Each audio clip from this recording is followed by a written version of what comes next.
Our headline in the Mail today from Ian Duncan-Smith: Barbados demand for £206 billion in reparations from the UK is ironic, given its links to genocidal China. This is an argument that's been going on for a while. We're going to talk now to Alex Renton, author of Blood Legacy, Reckoning with a Family Story of Slavery. Alex, very good morning to you.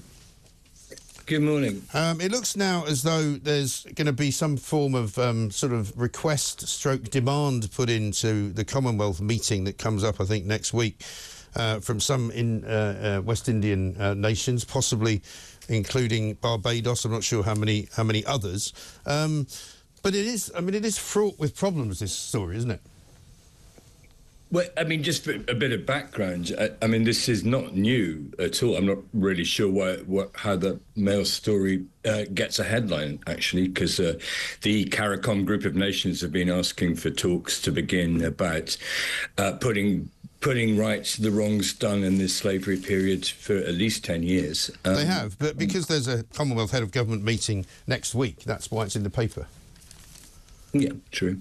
So, you know, that makes it news. So, I mean, they're going to be delivering some kind of demand. I don't know. It says here it could be anything between £206 billion and £19 trillion. But, I mean, my point is it's difficult, isn't it, to figure out, one, how much money is owed, two, if you are going to make payments, who are you going to make them to, three, who's got a claim on them?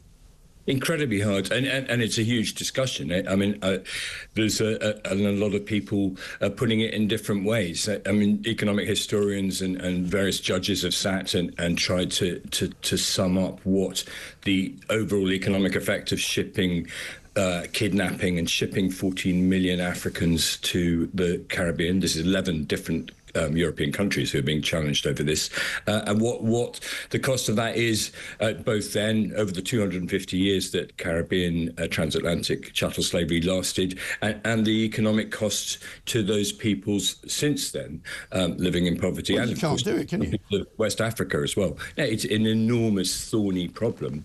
I think, you know, having been involved in it since I wrote a book about my own family's involvement, my Scottish family's involvement as slave owners and slave traders, it has been more to see that talking's better than not talking. Discussion is good. That this is and that reparations, repair for old historical damage, has worked with other societies, and it's a great example sometimes of how actually we can make the world a bit more peaceful and less at odds with each other. Well, I was talking to Rafe Heidel-Manku, who knows quite a fair bit about this as well, and he was talking about the difference in, say, for example, the annual income of people who live now in Barbados as opposed to the annual income they would have if they lived in West Africa, and then they're much better off in Barbados than they would be in West Africa. Similarly, black Americans are far more wealthy than any other black people living in any other part of the world. So, I mean, in terms of reparations, you might say actually a lot of the people who are descended from slaves are doing better than if they'd stayed where they were.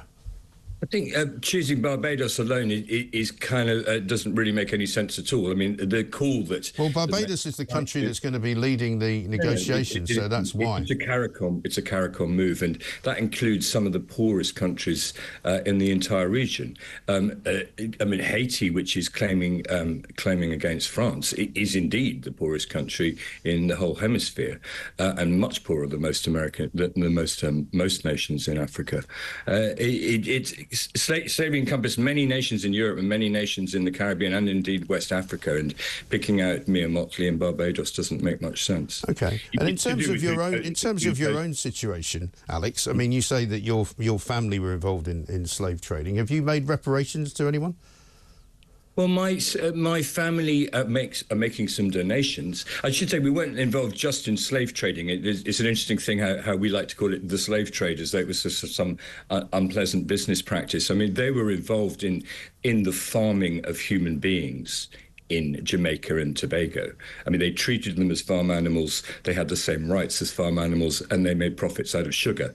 They also traded them across the Atlantic. They did both things, and you know, as so did many people in Britain's ancestors. I mean, I was looking up Graham's just now on the database of those, just the people who were compensated for giving up their property at the end of slavery in the 1830s. There's 101 people, different people called Graham. There are. there's all sorts all of the way different across clans. who There's all were sorts of involved. different clans of Graham. I don't even know which one I'm from, because there were the border Grahams who used to get involved in making border raids across the border into northern England, into Northumberland, and steal things from castles and go back. There's also the Grahams of Monteith. There's also the Grahams of Montrose. I mean, if I don't know who I'm descended from, then neither do you. And I mean, that's the problem, isn't it? Because we don't really know enough.